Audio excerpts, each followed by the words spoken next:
What is going on, everybody, and welcome to the RPS Around the Rim NBA DFS live stream. I am your host, JSU, and people, we started out pretty good yesterday. We got the Nurk bomb going early. So I was feeling myself early, and then Buddy Hield kind of crushed me a little late, but I had a pretty good day overall. And Tony, what about you?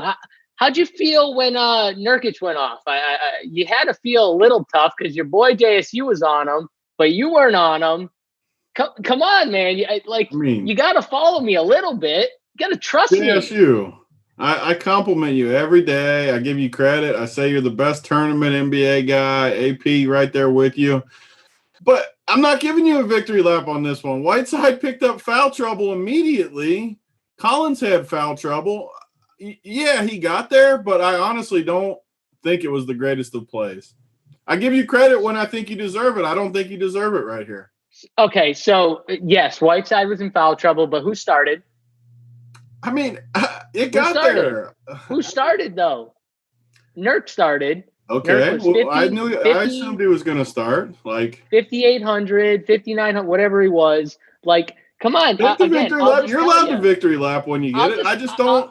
I'll just say it again, though. I'll take my L's when I'm wrong. I'll take my L. You were wrong. I think it was in the middle ground a little bit. I think he was a good play. All right, I'm moving you over. I'm feeling better now. If Whiteside doesn't get in foul trouble, do you think it's the same outcome? I mean, I still think he sees 30 minutes plus. Yeah. I do. But again, either way, you got there. Whatever. Lap. He fouled out. It doesn't matter how you get there, anyways. It got there. Whatever. He because of it. I just had to start off the show by bringing it up because we definitely all disagreed a little. Well, hopefully after Denver goes off, you can go on the show tomorrow and kind of just go off like I'm doing right now. But, maybe Torrey Craig will pick up 3 fouls right away, and all my dudes can get there. Yeah, right. AP, what's going on, brother? How was your NBA DFS slate last night? It was good, man. It was a great way to start off the day. And here's what happened. My slate breaker was Kristaps Porzingis, and he was just going against all those guys. It was the BigT versus JSU matchup. And he had free looks and just was draining everything. And I love it. He brought us to the promised land. He was so good. That's a victory lap that I can get behind. BigT over JSU. He was 10% owned too. He was 10% owned. I mean, that's what we're looking for. That call won me the money too. That last game was just straight soft porn. I mean, watching it, I was excited. Yeah, we were sweating JSU. I thought you were going to win the millie, man. Oh man, I didn't even get to that because I'm still sick about that. But yeah, Porzingis was a great call. You guys both were super high on it. That was AP. AP gets credit. Well, AP was definitely high. AP got me on it to begin with, so I got to give him credit. All right, yeah. Well, AP was definitely high on it. I know I think he blocked them in most of his lineups too. So definitely 100%. A good call. But who gets credit for Buddy Hield? That was I'll take the L on Buddy Hield. That was me for sure. Me too. Again, I'll say when I'm wrong and when I'm right. And Buddy Hield, I was definitely wrong on. But Luke Walton is fantasy evil. He sucks. I will say that. He is the worst. Outside of De'Aaron Fox, you can't trust him with anything. Corey Joseph last night played 25 or 26 minutes. Buddy Hield played 19. Someone explain that to me. He was ice cold. I have no idea like 2 for like 19 Corey, or something. I still have no idea how Corey Joseph sees that many minutes. It boggles my mind how he sees that many minutes off the bench. But that's my take on that. Was Buddy Hield on that Millie team? No, but Buddy Hield was on about 60% of my teams. Who was the guy that didn't quite get you home on that Millie team? So the guy I had Tyler Johnson, who had 20. No one else really had him up there. I needed I think 6 or 7 more points out of him to get up there. And then Luka fouled out, which really hurt because I was one of very few people who had the combination of Luka, Daniel House, Porzingis, and Harden all in that one lineup. there was a few people up there ahead of me who had that combination, but I would have passed a bunch of people ahead of me if that was Luka just got the me a few Stones combo points. too. Like that combo was just so house was so good. Yeah, and I started off like when I started my builds, 50% of my lineups I started off with like the Harden Luka pairing with a little bit of Porzingis. So that's where that came from. I started my builds. I kind of build in groups, so I don't just like run the optimizer 150. What I do is I kind of like I'll do like 50 or 25, 50 or 75 at a time, and like lock in on a game or two that I really like. So that just worked out for me. That's how I got that lineup. It was pretty lucky, but that was just from the strategy of the optimizer build, I guess. Love it. I mean, well, I think that's what everyone at Run Pure did pretty good, being on that late game. Every team I made, I had 2 stars from the late game, whether it was Harden, Westbrook, Porzingis, whoever the fourth one is that I'm drawing a blank on that's a stud. But 2 stars from the late game, House, Covington, like it just smashed. I mean, I've never seen a game like that, like ever. Like it was an all-star game. They were just scoring every trip. Yeah, I think all the overs yesterday, or I think all the games went over. And I'm kicking myself because I wanted to bet over on a lot of those games. And we got, so much going on. I just slipped my mind. But you love to see that. It's great for fantasy for sure. Yeah, I told you guys, I think we were on the golf show. Like I expected, to start at least. These games were going to go over the totals, and definitely worked out. If you bet the overs last night, you definitely made some money betting the overs. I only got, I think, 2 games in because like AP, it was just there was so much going on that it was tough to get bets in when I got like all this DFS stuff, and Yahoo overlaid crazy. So I had to get in Yahoo with like 30 minutes almost left. shipped that too. I mean, JSU's almost shipping freaking Yahoo too. I mean, this is what he does. So shout out to, I think his name is Rolls in the Discord chat for RPS. He's a member. I'm pretty sure that's his name, but shout out to him because honestly would have never even looked at Yahoo if it wasn't for him asking a few questions about it and then me having to go over to Yahoo to look at it and see there was so much overlay. So shout out to you because there was no way I would have even remembered to play Yahoo if it wasn't for you. So thank you very much for that. You get a big shout out, and I'll send you a message on Discord after because I do remember that. You were definitely the reason I got over there. So thank you. But let's dive in, guys. We got 5 games. We got some good games here. This first one at 1 o'clock is really interesting to me because I feel like we have one team in the Utah Jazz who are going to be super popular again, mainly because we've already seen them play and we've seen the condensed rotation, right? They got 6 guys who play 30 plus minutes. So that's huge when you're talking about fantasy. You kind of already know that there's 6 guys that, play 30 plus minutes, and they're going to lock in to that probably again. So people are going to look there for their value, and there's some value on that team. But I think this Denver team is super interesting, and I wrote it up in the strategy, but the unknown of Denver is what's going to keep them somewhat under-owned, and they've got a bunch of guys at minimum price. They might see the floor, like 1 or 2 might even start, like depending on, if Murray's out. So this Denver team's got me really interested. And Tony, I'm going to start with you because you've been on the Denver train for a while now. I know you're a big fan of Jokic. Me and you are both a huge fan of MPJ. What are you thinking with this Denver team here? Yeah, I think it's the winner today. And I mean, we're looking at DK again. We got 29K of 58K in this. It's not a milli, but it's still a million prize pool, 200K to first. It's more than likely going to overlay again with a thing this big. So I'm probably going to put 150 in again, and I'm going to be pounding this Denver team. Like, I think you have to play Clarkson in the Utah game.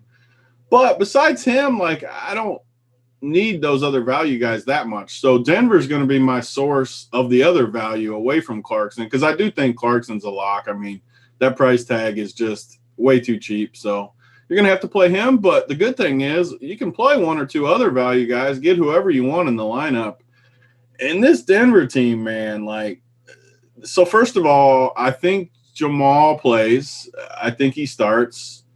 But even with him playing, you still only have 2, 4, 6, 9 guys. I mean, 10 if you count Troy. I guess 10 if you count Troy Daniels. But these bigs, Malone loves to play bigs. Bol has been the talk of the scrimmages, stroking threes, blocking shots. He's min price. MPJ's looked incredible at min price. Malone loves to play a bench. It's frustrating, but if we know we can get these guys at stone men, I mean, literally, MPJ, stone men. Bol, stone men. Mason Plumlee, who Malone frustrates me playing too much, 3,300, basically stone men. Monte Morris, who's going to get some time, basically stone men at 3,500. All these dudes have to play, so what I'm going to do in my 150 is set a rule that I need, I mean, bare minimum one of these guys, but probably 2, honestly. 2, and I wouldn't go more than 2 because chances are they're not all going to crush. But I can almost guarantee you at least 2 of these dudes are going to crush well into the 20s, maybe even into the 30s or 40s even. Like, I don't think anyone would be shocked if MPJ went for 40 tonight at min price, or this afternoon, I should say. But these guys, I mean, and even Jeremy Grant, who could start, it's either going to be him or MPJ starting. He's 4K. So literally the whole Nuggets team is in play. You got Millsap is 4,900. He's almost for sure going to start. I don't think you can make a case for not playing any of these guys, right? Jokic is great play, obviously, at the top. So every single dude, all 9 of them are in play for me, and they're going to be in my player pool because they're way too cheap. Yeah, I mean, you talked about it. I mean, these guys are minimum price on Draftkings. I mean, how do you not at least look their way a little bit? And again, I think the fear of what we don't know with the rotation and the minutes is going to keep these guys, or keep people from, maybe locking 1 or 2 of them that they love in, maybe just going a little bit of everyone, and I think you can get a huge edge if you feel really strongly about a player. Like for me, it's like I feel really strongly that MPJ is a really good player. Like yeah. It's the Jonathan Isaac of yesterday. Someone DM'd me and asked me about Jonathan Isaac at min price on FanDuel. Said, do you think he's still a good play, even though he's only going to play probably 16 to 20 minutes? And I said to him, I go, is he risky? Yes. But at minimum price, is he not the best basketball player at minimum price on the slate? The answer was yes. So to me, I still thought you could roll him out. Yes, there was risk, but you could still roll him out. And this is my thing with MPJ. I think he's clearly the best minimum price basketball player with the highest upside at minimum price on this slate. So I'm definitely going to be on MPJ. And I think you got to look at some of these other guys, Bol, who showed something in the scrimmage, like he could get some run. I think people will be a little afraid to put him in, but I like him a little bit. Torrey Craig's the only one. He scares me a little because he's just not that good. But again, he's minimum price. They're gonna have him guard Jimmy, though, is why I think he's gonna be forced into playing minutes. He's gonna play, and you need rebounds from him. And if he's active on the boards and stuff, like he's definitely my least favorite too, though. Yeah. But I mean, I do think he's in play because there's a world where he hits some threes and guards Jimmy the whole game and plays 35 minutes. So no doubt. And my guy Rolls is in the chat. Apparently, I told him to hit me up on Discord. So hit me up on Discord. I'm gonna hook you up a little bit. But AP, talk about this Denver versus Miami game. Yeah, I think this game is interesting. Kind of on the surface, though, 2 defensive-minded teams that, don't really push the pace. But I think it's interesting from a value standpoint, mainly on the Nuggets side, like you guys have discussed. Trying to think about, Malone and what he's going to do is can also be really frustrating. I mean, he's kind of a tilting coach. But it is what it is. So here's kind of what I think. So the Nuggets, one thing they struggle with is their perimeter defense. And if you look at Miami Heat, outside of Duncan Robinson, they're not really lethal from, beyond the arc. So, I mean, if they can lock down Robinson and limit him and limit his looks, we should see some solid minutes from Michael Porter and Bol. And so at min price, I'm definitely on those plays. I can just, part of me is just like, man, we're going to see Torrey Craig for 34 minutes and I'm going to be really tilted. But like Bull played like 34 and like 33 minutes in 2 of the scrimmages. AP, I got to stop you real quick. So I'm seeing something about Gary and Jamal not playing. I don't know. Someone just texted me this, so this is not like fully confirmed. Gary's for sure not playing. Yeah, Gary was out, but Jamal is the question. And someone just sent me something. It said breaking. It said Jamal's not playing. I haven't seen that would be yet. A dream come true. Again, I haven't seen that yet from Labs or Basketball Monster or any of these other big My sites. buddy that's the beat writer for the Nuggets said he's starting, but I mean, it could have changed since then. I don't know. Just make sure you stay up on that. Yeah, I mean, that would bring a guy like Troy Daniels into play. I mean, he was kind of one of the stars of the scrimmage time, and it's scrimmage. It is what it is. Who knows if those guys are who knows how they're playing? But like Bull is just phenomenal, and we know Michael Porter Jr. can get it done, and so that it's just a situation to monitor up until lock. But like as Big T said, even if Jamal Murray plays, like I think those guys are going to get minutes. I think maybe in the last scrimmage, maybe that's more of a true rotation from some of those second unit guys. I think in that game, MPJ saw 20, 22 minutes. Bull saw 18. So they're going to get minutes. They're min price. I'm definitely a fan. Yeah, for sure. Again, we still don't have anything confirming on Jamal Murray. So the good thing is, it's the first game, so we'll know for sure before lock. Yeah, I mean, this news has to come out. Well, I mean, again, though, Hoop was talking about how who knows how the news is going to come out, how quickly it's going to come out, but I have faith. I think this type of news we're going to get. Jamal Murray is like the only annoying part's going to be if they do roll Murray out and they make these starters like MPJ starting, and I mean, there's a world they could just start that big lineup again just to see what happens. It would suck though because everyone's going to get on our guys if the news break. I almost want it to be the other way and get these guys low owned. Yeah, I'm with Tony there. I would actually rather not have the news. Yeah.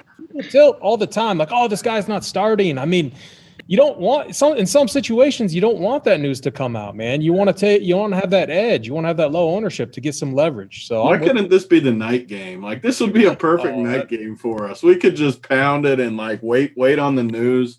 Instead, it's the first freaking game, and everyone's going to have the starters, and which could be good. It could work out for us if the right starters get announced here. Yeah, for sure. I mean, anything else on this game before we move on? I mean, I don't see how you don't play MP. I know we talked about a lot of them, but just to rank them, like I don't see how you don't play MPJ at min price. He's just got so much. He's got 40-point upside at min price, so like I don't see how you don't play him. I think the only thing I would add is I'm probably full fading the Miami Heat. I just think they have too broad of a rotation, and if I want to get exposure to this game, it's going to be those cheap games because we got a few other better spots on the slate. The only guy I think that Denver does struggle bad guarding wings, so I think Jimmy, you need to at least consider Jimmy. Especially with a certain lineup. Like, who are they even going to put on Jimmy besides Craig? He's the only guy that they even have that can guard him. Yeah, honestly, they have no one else that – I mean, Paul Millsap can't guard him. Who could – Jeremy Grant? I mean, he's way too, like, big for him, I would think. I don't know. Like, they don't have a good matchup for him is my point. I think you should definitely have some Jimmy. Yeah, for sure. The problem with the Heat in general is just they're so deep. They have such a they have a lot of like solid players. Iguodala, Jay Crowder, Tyler Hero, all these guys, Kelly Olynyk, all these guys come off the bench and they play a little bit. They don't they're not going to play huge minutes, but they're going to play like at least 2 or 3 of these guys are going to play like 20 minutes. So that hurts guys like Jimmy. Yeah, I mean, they're tough, but I think you do need a little Jimmy for sure. Let's move on, though. Talk about the next game, Utah versus OKC. This is going to be a very popular game, and mainly because the Utah side is going to be super popular. So I think people are going to naturally bring it back, like bring some stacks back with some Thunder guys. So like SGA and Schroeder and Chris Paul, Gallinari and Adams are cheap. So it's kind of a really easy game to stack. AP, let's kind of start with you. What are you thinking on this game? Yeah, so this is going to be a popular game because DraftKings, even after Jordan Clarkson just absolutely lit it up in that last game, they reduced his price. I mean, it makes no sense. I think he's a smash play, and I think you can go overweight in tournaments. He looked really good. He played the third most minutes on that team, I think, over 30 for sure. So here's kind of how, when I look at this game, I don't think at the end of the day we're gonna see all these guys hit value in tournament value. Like cash game, yeah, you'll get your 5x, your maybe 5.5x. In tournaments, I want more than that. And so for me, I'm gonna find ways to move off of this game because I think it's going to be overowned. What I might do is lock in a Jordan Clarkson and call it good and move off of guys like Donovan Mitchell, Mike Conley, Rudy Gobert, Royce O'Neal, etc. Just because I think if I do that, I can have some leverage on the field. Because if I'm thinking of a popular build route, I know Donovan Mitchell is going to be popular. He's 6,900. Anytime he gets under 7,000, people flock to this guy. And so in my mind, I just I look at him and say, if he was 7,200 or over 7K, would I be as high on him? And probably not. I wasn't in his last game, and he ended up hitting value or getting there, for the cash guys. But he was struggling early. And, with Donovan Mitchell, he's fine with taking a back seat at times if a guy like Jordan Clarkson's going off. I mean, I think he had less shots than both Jordan Clarkson and Mike Conley. I mean, that's incredible to think about with Donovan Mitchell, who's traditionally or historically has been quite, shot dependent. So for me, I don't have anything confirmed yet with what I'm doing on this side, but I know I want to get overweight Jordan Clarkson and probably underweight some of these other guys on the Jazz side.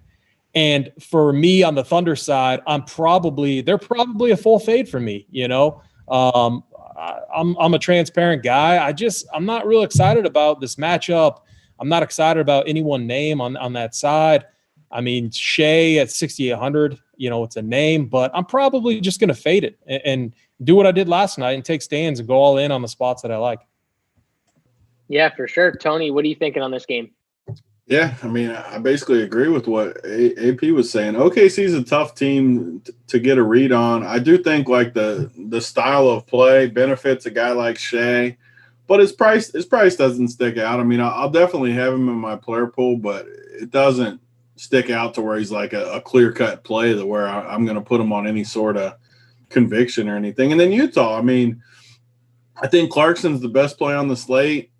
I think he's just too cheap. I mean, he should be 5,900 and he's 3,900. So, I mean, you definitely have to play him. Mitchell and Gobert are going to be popular. Conley's going to be popular. I mean, these guys are all, like JSU said, to start it. I mean, they're only going to play 6 dudes, basically. They're all going to get big minutes into the 30s.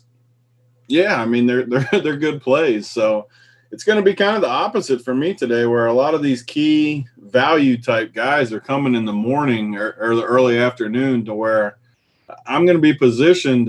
Yesterday we had everything backloaded to where I was in dead last basically the whole day, and then ended up making money because all the late guys crushed. But today it's going to be the opposite. All my key dudes are going to be coming in the first game and the second game, see where we're at, and maybe we got some studs in the late stuff, but yeah, I mean, I don't really have anything to add as far as Utah. I think, honestly, all 6 of them are in play. I think they're good plays. I think Clarkson is the best of them. But, I mean, you can't play them all. I'd set a rule, I don't know, two or three of these guys. So, yeah, I mean, Gobert, I'm not playing Gobert, actually. I'm so sick of this freaking Gobert. I think he sucks. I mean, I guess I got to keep him in my player pool because he is pretty cheap. I mean, he's 7K, so. I don't know. He pissed me off the other day because I played with him and he sucked, and I just don't think he's any good. But I'll keep him in my player pool just because I don't want to be an idiot. Yeah, and I'm glad you brought up Gobert, because one thing, and it's a small thing, but it's still something to note, is he got kind of nicked up real quick where he had to come out of the game. I forget if he was bleeding or he got smacked. I forget exactly what happened, but he was definitely going to play like 38, 39 minutes when he got like out. So he played 34, but they're definitely keeping him in there and riding him like a lot of minutes. So that's interesting for a guy who's 7K, 7,400 on FanDuel. Like, I don't know. I'm with Tony. I think he's not good at all. But when you get a guy who's going to play 6 to 38, 39 minutes, man, it's so hard to not play him some. Like, it's just so much time on the court. So, yeah, I'm with you. I show him like he might be a popular center. I say we just all fade. I think he sucks too. I mean, as a basketball player, he's a really good defender, but that's what he is. You know, he's not even convinced he's like a really good defender. Like, I think he's a great shot blocker. Like, I'll say that. But like, if he has to get out and guard, like his feet are so slow that that is true. That is I hate guys like that are only good because they're tall. Like that, I hate that. I said we fade him, guys. Let's take a stand. Let's fade him. He's projected to be the only reason I don't know if we can full fade is like we have so many cheap guys. Like you almost have to keep some of the more expensive guys in. Center stacked on this slate. There's so many options. I want to fade. Believe me, I'm in for it. Gotcha. If you can sell me on it as we go. So a lot of the cheap guys too, we got to remember, are guard and maybe like small forward. So these centers are going to be inflated in ownership anyways because of that. So I think all these centers get a lot of ownership today. And I do want to fade though. AP's right. Like screw freaking Gobert. Like I don't want to play him. I mean, Gobert's not going to be the reason we lose. Like Gobert's not going for 60 or something to break this slate. God, now he's going to go for 60 because Tony. No, he's not. I'm not even worried because he sucks. He's not going for 60. Just think of the opportunity cost. We have so many great centers, and you can only play a certain amount of them. He just got X'd out. You sold me on it. You don't need to keep selling. He's gone. He gone. All right. So let's move on then, because I think this game is pretty cut and dry, right? Like the Utah plays, they're all good plays pretty much. The cheap plays. And then from the OKC side, it's just you're going to bring it back with someone. It's just, Chris Paul, sometimes he's passive and sometimes he's super aggressive. It's just they got three guards there, so it's tough to peg them. I always like it, though, when Schroeder is like way cheaper than everyone else. You don't really get that on DK, so I don't really love him on DK. On FanDuel, he's, $1,000 cheaper than SGA. That's all right. And, obviously 1,300 or whatever cheaper than Chris Paul. So I don't mind him a little more on FanDuel. But who are you talking about? Schroeder. Dennis Schroeder. Yeah. However you say his name, Schroeder. But let's move on. New Orleans versus the Clippers. This game, in my opinion, is one of the more exciting games on the slate. Stinks that Zion Williams will probably again only play 15 minutes without a minutes restriction that will get confirmed by anyone because they don't want to give us that information. But he doesn't go in with 2 minutes left and the game is like close or tied up or whatever it is. This guy doesn't go in to play 17 minutes in the whole game. Like what?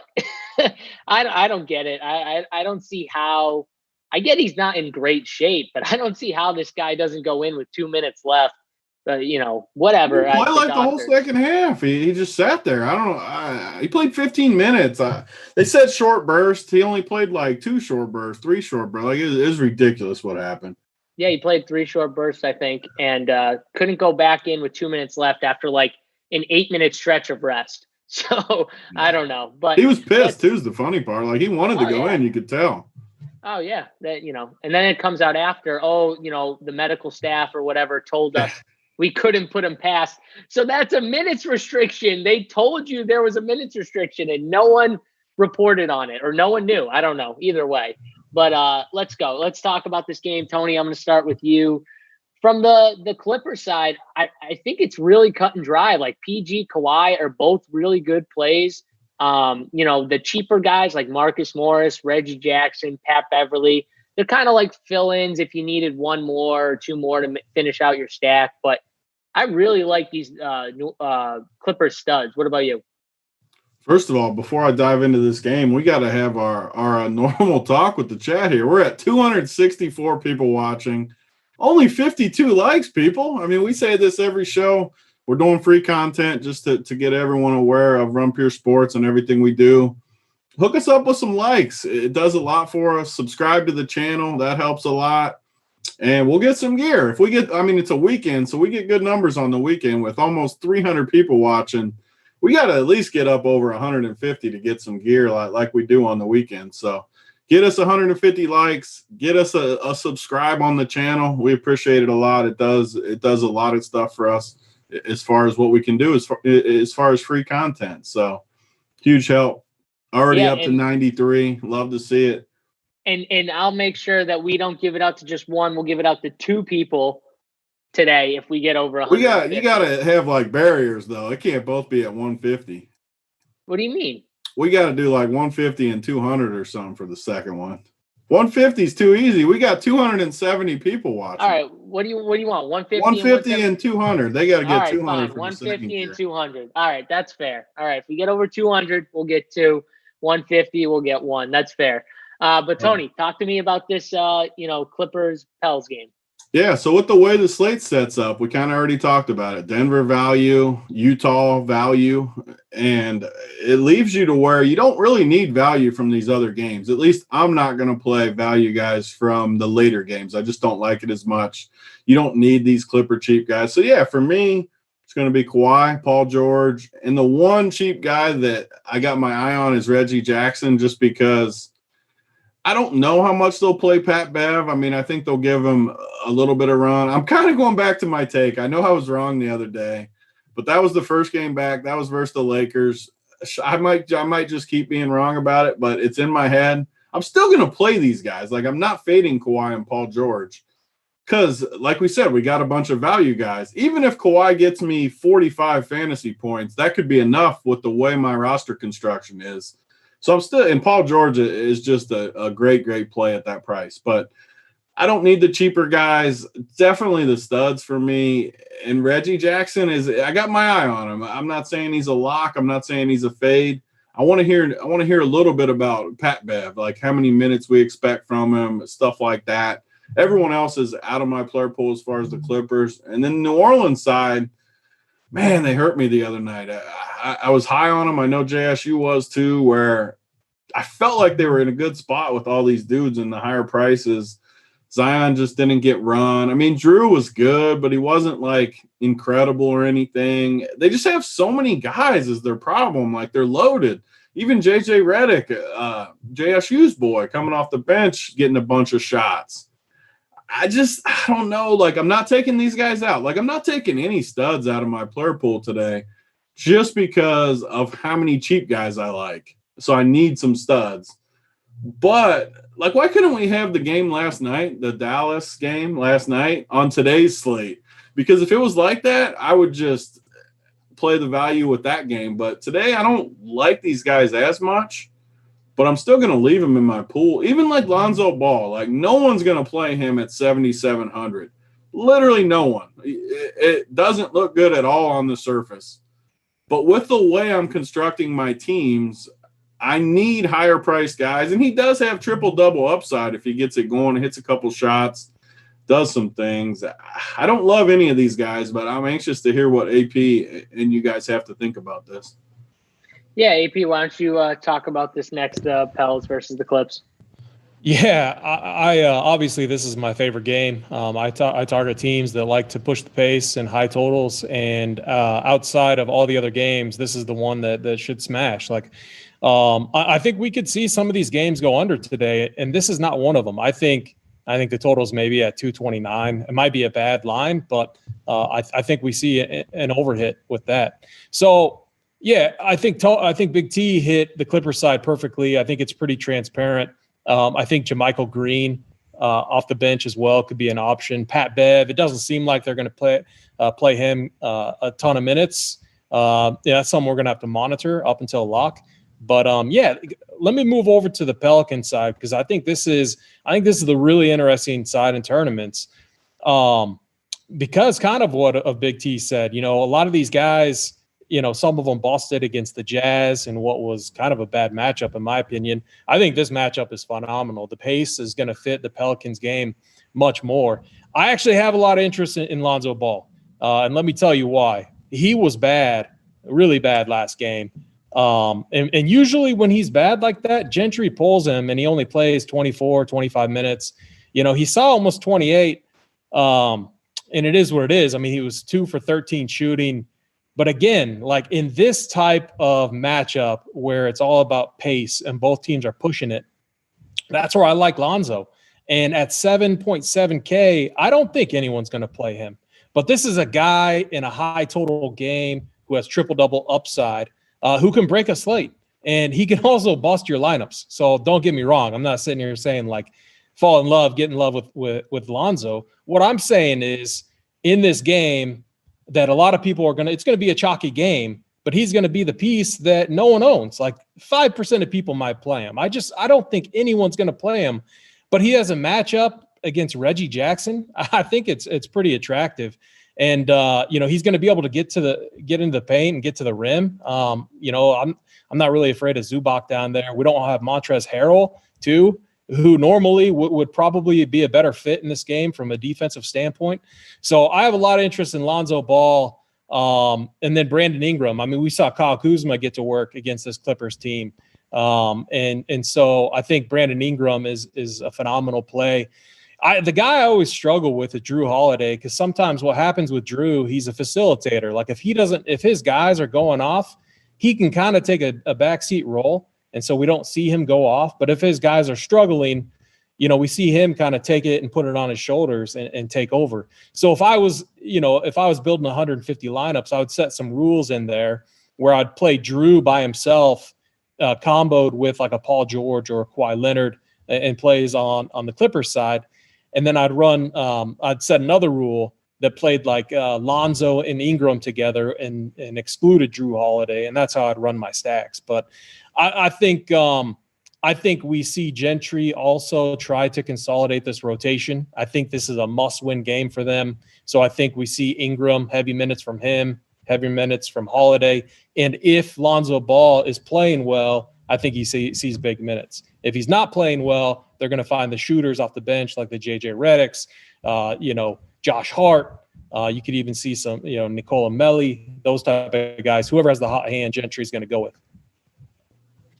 Yeah, I do agree with that. From the Lonzo Ball standpoint, here's the thing with Lonzo is whenever he's active, he's getting rebounds, he's pushing the ball, that's when he's at his best. But his problem is when the shot is off, it takes him out of the game. It's clear. It just throws him off. When he's not making some jump shots, he just kind of checks out a little bit. And I think Gentry knows, like, when he's not making jump shots, like, he's not the same player. He's not like as active and pushing the ball and getting rebounds and pushing up the floor. Because I think it gets in his head a little bit, honestly, when he's not making jump shots. So it encourages me, though, that he's still going to take them, I believe. The question is, will he make them? And he's not a great shooter by any means. But this guy still does have 45, 50-point upside. We've seen him do it. Right? He's a triple-double threat just because he does get rebounds. He does get assists.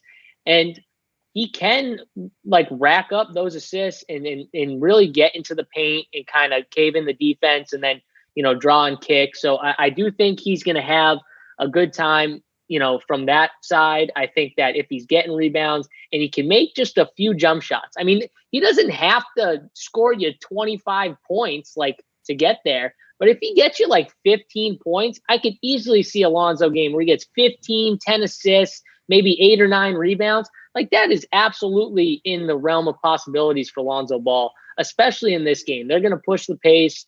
So I think it's a spot where people have seen him disappoint. No one's going to want to click that button. And he's going to come in at like 8 to 12%. And so at 8 to 12%, that is a Lonzo Ball play I can get behind at 8 to 12%. From the rest of this New Orleans side, yeah. No way he hits 12%. Yeah, he's going to be like No, 6. I think he's going to be like 5 to 7. Like he's priced way up there. And so the only reason why I said 12 is I do think this is probably the second most popular game I got you. Maybe the first. And from a stacking standpoint, when you're optimizing, I think it's just going to build people up, teams with Lonzo in there, with Drew. They're going to mix match them with Ingram and all those guys, kind of like you said.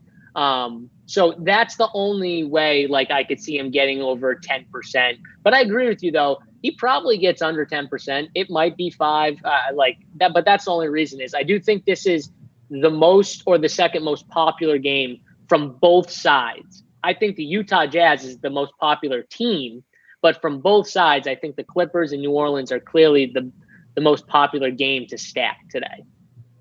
Yeah. So, and someone in the chat says Lonzo rating terrible on labs. Like, that's what we're saying. Like, he's going to be low owned because he's too expensive. Like, we're all tournament players for the most part.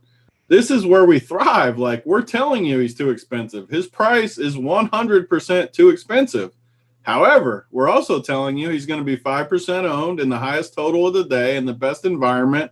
He has triple-double upside, and he could win you a tournament. That's what, as the game theory expands, which is all three of our strengths, that's just where you get an eye for that kind of stuff. Yeah, if you look at the optimizers and the ratings on any site you want to look, whether it's RG or Roto or any of the sites, they're all going to say the same thing. He's just a bad play as far as price. But he could be the reason we win a tournament today as well.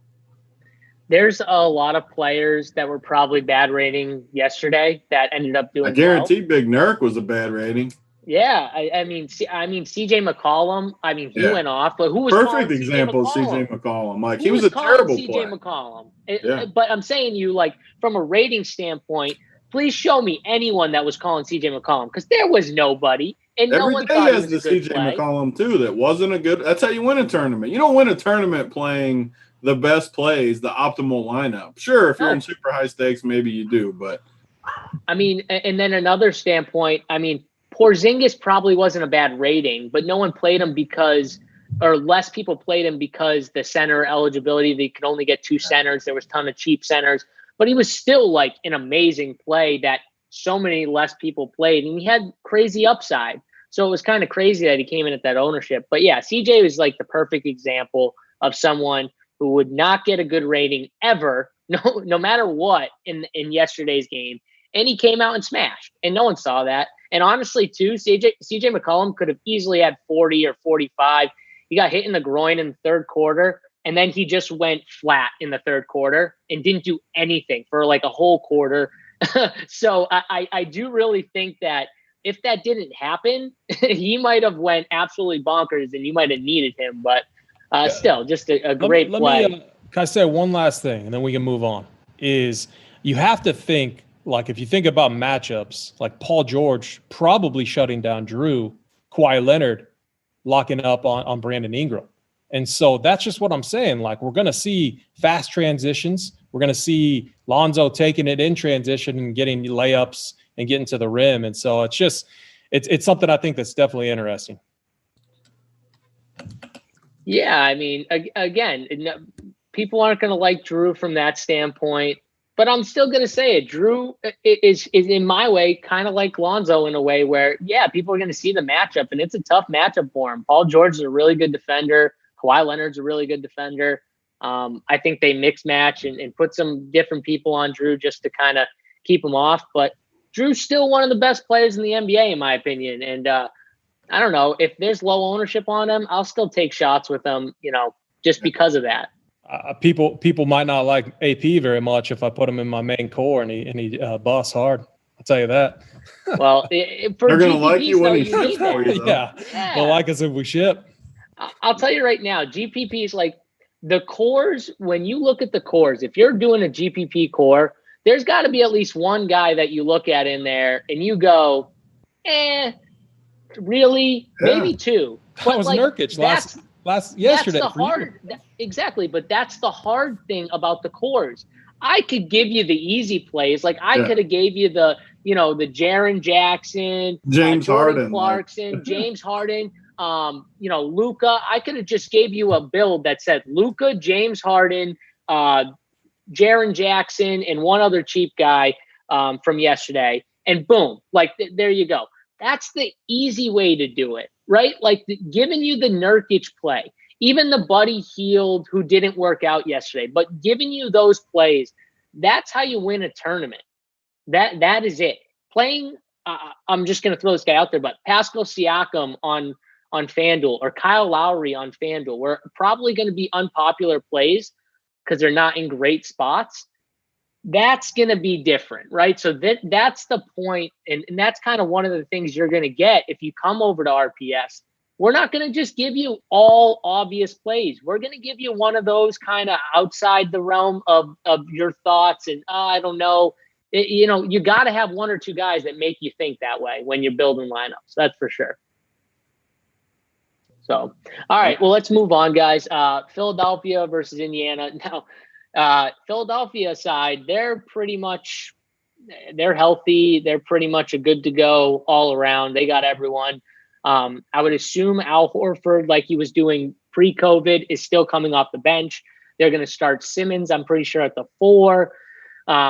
Tobias at the 3, obviously Embiid at the 5. Shake Milton will probably start at the 1, and then Josh Richardson. So that's kind of what they're going to be doing. And then from the Indiana side, looks like they're going to be without some guys. I mean, we got Sabonis, I'm pretty sure, is out. So he's not in there. They do have Miles Turner. He will play. Victor Oladipo is questionable still with a knee. Who knows if he plays? Malcolm Brogdon, it's looking like he's going to play. He did participate in this morning shoot-around, so I would guess he plays. But we got another team like Indiana, we got a lot of spots where they're missing their number 1 guy and maybe their number 2 guy in Oladipo. What are we doing here, Tony, with this Indiana team? Yeah, so, I mean, for me, Indiana is going to be one of the easier teams of the day to call. I mean, if we get some news and Oladipo's out, maybe it shifts it a little bit. But, again, I keep circling back. We already got the value. Like, I'm for sure playing Denver value, Clarkson and Utah value. I just don't need these mid-range guys. I don't need the Aaron Holidays, even if he was – I mean, I guess if the right news hit and he was I don't want to pick on Philly, though. Like, Philly's going to be one of the better defensive teams no matter what happens. I just don't need these mid-range guys. So the only guy for Indiana, unless crazy news hits, is Brogdon. Like, he's pretty cheap. He's $5,800. I definitely like him. He's not going to be like a core piece for me just because, again, I don't need that price range. I need some studs to go with all my cheap guys because I'm for sure going studs and value guys today. That's just the way I'm building. So I don't need the Justin Holidays, the TJ Warrens, the Miles Turners. I don't need it. And I don't like the matchup, so I'm not going to do it.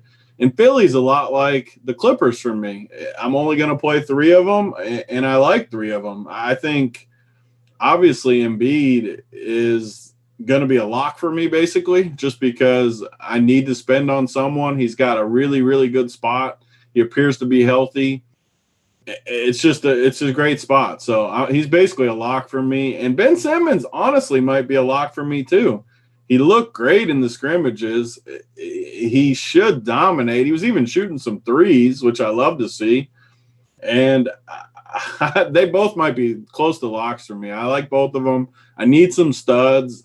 And I like these 2 guys a little bit more than I like the Kawhi Leonard type plays. So love these 2. Tobias Harris, I will definitely have in my player pool too. Don't like him as much as the other 2. But, again, I need higher-priced guys that have the ability to put up some points. So I like it. I mean, this game's pretty cut and dry for me. Brogdon, 3 Philly guys. Everyone else is kind of out of my player pool.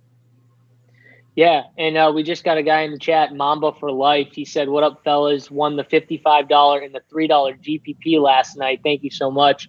And I mean, that's it right there. Like, you're welcome. I'm glad that, some people did well with our content, whether it was the video content or you're a sub over at RPS and you got the core plays and the write-up and the playbook strategy piece. But, I mean, yeah, I love hearing that stuff. If you guys win, throw it on Twitter, add us, throw it in the Discord. Let us know. Like, send us a message. We really appreciate that stuff. We love hearing it. So, congrats to you. And I'm kind of with you, Tony. Now, this Philadelphia team, honestly, in the scrimmages, they looked like the best defensive team in the league. That's how they were the best defensively. defensive team in the league, maybe the whole time, even before COVID. I mean, yeah, the Lakers and the Clippers are really, really good defensively too. They're just different, I think. Like the thing Philly can do is they can throw multiple different directions at you. Where like the Clippers are really good on the wing, maybe not quite as good inside. But I mean, when you can put Ben Simmons and have him guard anyone on the court and have Embiid back there, like that's dynamic. Yeah, and I think that's the main thing that kind of changed. Finally, they got rid of Al Horford out of that starting five, which I think helped them, honestly, defensively. Al Horford was known as a great defensive player, but he's just old now, and he's not as good anymore as he used to be. He's still okay, but he's just not as good. And I think Ben Simmons at the 4, not at the point guard spot, specifically, this is helping them because – honestly, the only way Indiana was going to win this, would have a chance to win this game, is if they had Sabonis. Because Sabonis is the one kind of wrench they could throw at Tobias or Simmons down low on the block, where they couldn't handle Sabonis down on the block, I don't think. They would have had real struggles with Sabonis down the block because Embiid wouldn't have guarded Sabonis because he would be on Turner. So I think that was the only chance they had. Without Sabonis, these guys get crushed. Like, I don't see any way Indiana stays in this game. What you hope for, if you fade the Philly side, is a blowout. You just hope they absolutely smack them. Yeah, Simmons is probably going to do good still. Embiid will probably still do good, but will they have their ceiling games, or will they both have ceiling games? I don't think so if they just completely blow them out. So, I mean, it is a risk, but at the same time, I really do think this game gets out of hand, and I do think Philly stomps them. But I can't argue with Tony. Ben Simmons is one guy. If you've heard me talk NBA in the past, you will know that I have real disdain for Ben Simmons. I think he's a bad basketball player, especially on the offensive end. Everyone was talking him up like he was one of the greatest things ever, blah, blah, blah. Guy can't shoot. It's the Giannis. You want to bring up Giannis and stuff like, at least Giannis does everything else better than Ben Simmons. Ben Simmons is like a poor man's Giannis. That's like that. So if anyone's going to get on Giannis, I mean, they got to get on Ben Simmons because he's even worse. Giannis is so much better than Ben Simmons, and that's who Ben Simmons is. He's a poor man's Giannis. I don't think he's a good basketball player, but for fantasy specifically, he is a good fantasy per minute guy, which is why we like him. But AP, talk about this Philly Indiana game. Yeah, you guys kind of stole my thunder. I got Ben Simmons right here in the background. I was really impressed with what I saw in the first 2 scrimmages. Now, I got to say, it's just, scrimmages, who knows? But this guy, he looked like a different player. I mean, he almost had a triple-double in like 20 minutes in the first 2 scrimmages. So you got to love how he's playing with Shake Milton, running the point. Now it doesn't mean like when they're in transition, he's going to push it up if that's what's going on. But no, I think he's a fantastic play today. Honestly, I love him as a pivot off Embiid. I think Embiid naturally, when I was breaking down and analyzing this game, I went straight to the matchup and Embiid being in a smash spot. I think he is. But I think in tournaments, I think you want more Ben Simmons, to be honest. I want to get overweight on him. I think we could see a triple-double out of him today. I think Philly wins. I don't think they blow him out. I think the game is competitive down the stretch, but I think it's going to be, a nice win for them. Something like by like eight points where they're shooting free throws at the end of the game. Yeah, and then like Josh Richardson's interesting. I don't think I need to force him into my lineup though. Like I'd rather play like a Reggie Jackson or Jordan Clarkson. So I think for me in this game, because I don't want to like go real heavy on this game, I would rather get heavy on the Pelicans and Clippers game. I think for me, it's just going to be Ben Simmons and Joel Embiid, and I'll probably limit exposure to all the other people in this game. Yeah, and so people are getting on me, some people in this chat about Ben Simmons. And listen, you want to say Ben Simmons is 10 times the passer of Giannis? Giannis is literally better than Ben Simmons in every aspect. Who's Giannis? Oh, Giannis? Whatever. I'll call him whatever I want, okay? He's literally better in every spot than Ben Simmons. Ben Simmons is just I can't even get into this argument right now because the only thing these guys have in common, really, outside of they're both good passers, but I still think Giannis is just as good as a passer. But they can't shoot. They literally can't shoot. You want to say Ben Simmons, if they were both 6'5", they'd both still be in the NBA because they're super talented.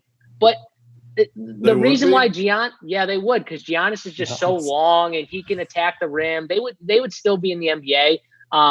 But Ben Simmons he wouldn't be as good either. Like, he would honestly be just as bad. I said, JSU, did you eat an edible? No, I did not. No. JSU's never done that before. But I mean, I'm done. I'm done with this conversation. I tried to persuade you. Giannis is so much better than Ben.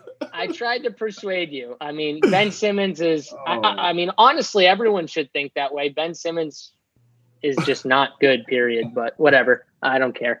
Let's move on.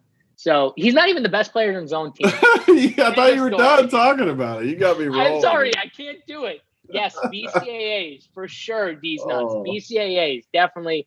JSU's on the BCAAs, but let's move on. Lakers versus the Raptors. Tony, we're at 151 likes, by the way. Yeah. We got 340 people watching. People are getting it done. We might get the double gear going here. We got the 150 mark, so we're giving out a shirt. Now we might get out some more gear here if we get to this 200 mark. So if you're we got 340 watching, 154 likes. Get us over 200, and we'll get that second piece of gear out there. My man Tyler definitely just gave us a dislike for my take on Ben Simmons. Yeah, we should have had a dislike for that bad take. Oh, come on. Calling him Giannis, I mean. Oh, God. You're on that boat too, Tony? I don't want to go down this alley right now. So I don't even want to hear your take right now. Lakers versus the Raptors. Tony, I want to hear your take on this game. Let's hear about it. I think these Raptors are interesting on FanDuel with their prices, but talk to me about it. Yeah, so I mean, it's kind of more the same. I mean, the slate is super cut and dry for me. I'm playing the early value guys and then the studs in the later games that we just talked about. I loved Embiid and Ben Simmons. I'm definitely going to have some LeBron and AD, but I'm not going to play any of the cheap guys from the Lakers. I mean, no way I'm playing any of the cheap Lakers guys. So it makes it super easy for my teams. Like LeBron and AD, I'm not going to play them on the same team either, more than likely. I mean, if it was the only way and I had enough salary, maybe I just take the floors and play them. But I don't love them. Like if it was a different slate and we could play Harden or even Westbrook last night or Luka or any of these guys, I would choose the other guys over LeBron and AD.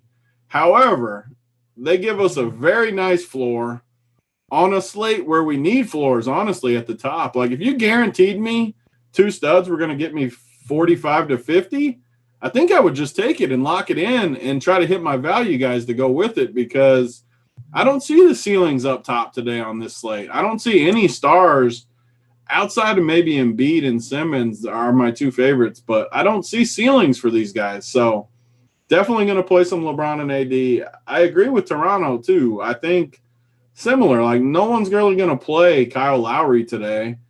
And I like him a lot. The Lakers don't have Avery Bradley's out, Rondo's out.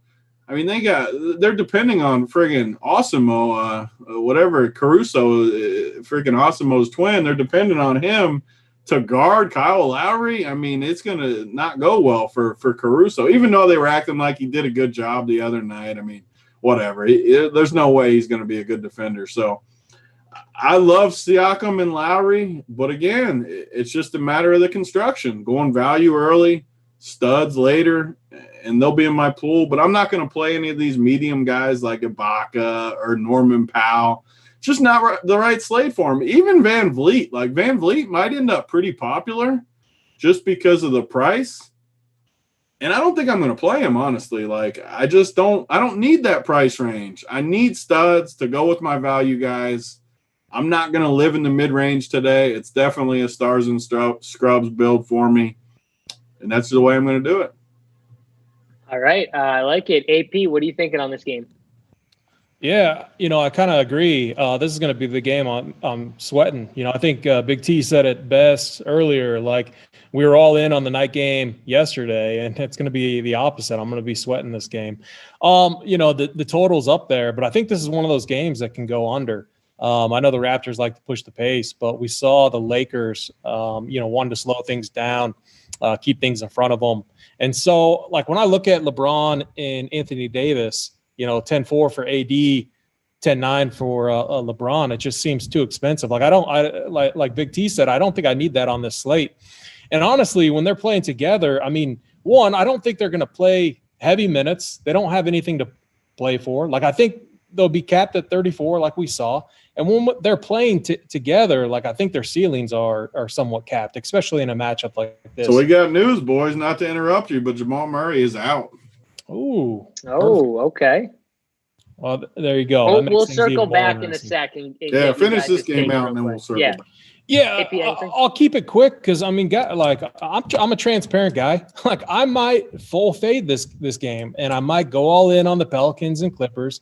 I like the two plays. We got in the 76ers game. I like a few of the Jazz, and I like a few of these plays on the Nuggets side. I think I'm going to keep it simple like that. And I'll be sitting there at the end, kind of sweating things out with this game. I mean, it might be one of those nights where if I'm completely wrong about the Pelicans game, then I move on to the next slate. But that's kind of my style, and I'll just keep it at that. Yeah, I like it. For me on this Lakers game, I already talked about it. I think on FanDuel with the prices of these Toronto guys, I think they're super interesting to stack for tournaments. I think you'll be different for sure. And I still like AD over on FanDuel where you need two power forwards. So I think it's easy. You could get Lowry, Siakam, and if you wanted Van Fleet too, and still with AD and still make a solid lineup with all the value today. So that's actually a really interesting route for FanDuel. I do like, but I mean, guys, I think we just got a really quick circle back. Talk about this Murray news. We kind of hit on it a little bit if he was out, but Tony, just give your thoughts again with Murray out.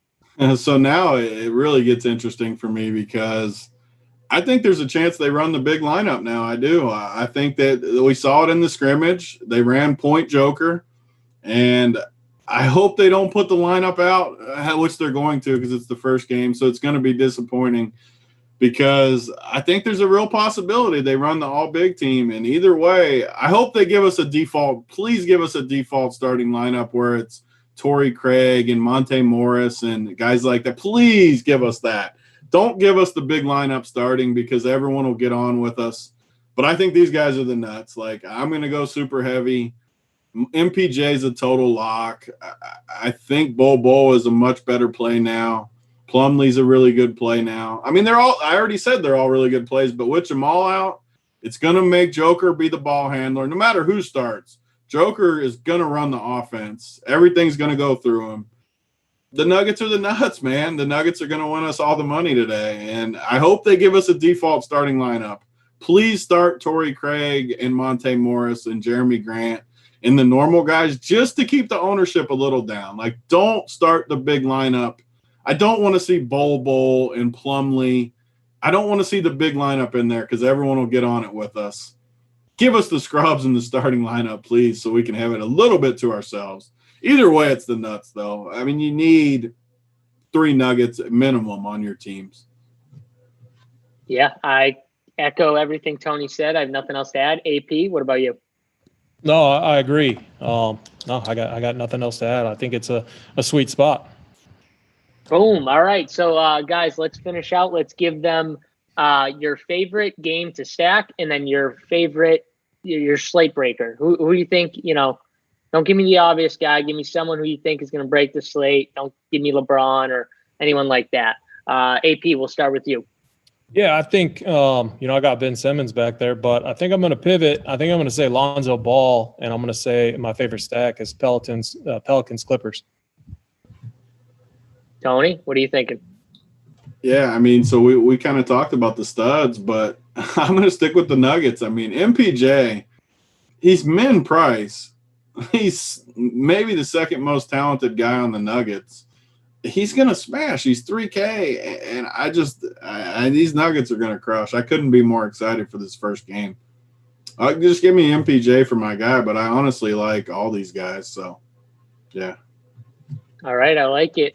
Tony, I agree with Tony on MPJ. I think he smashes today. I think you're going to need to have him. And then my favorite game to stack is now the Miami versus Denver game. I think with all this news, I think it's just clear. And I'm going to bring it back with some Jimmy or some Bam or, one of the main guys, maybe a little Dragic just to be a little different. But Jimmy's going to crush, man. Like Jimmy, they don't have anyone to guard him.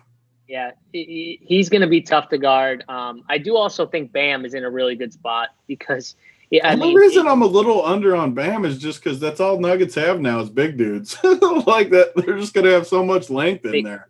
I don't think they have anyone that can actually guard Bam, though. Like up top, like he gets the ball up top a lot, too. He's kind of like Jokic in that way where he plays up top and then he gets down low and crashes the boards and he just runs the floor real well. But I think that's going to do it for us, guys. Make sure if you're not over – get over to Run Pure Sports, promo code Join the Movement. 20% off you'll get.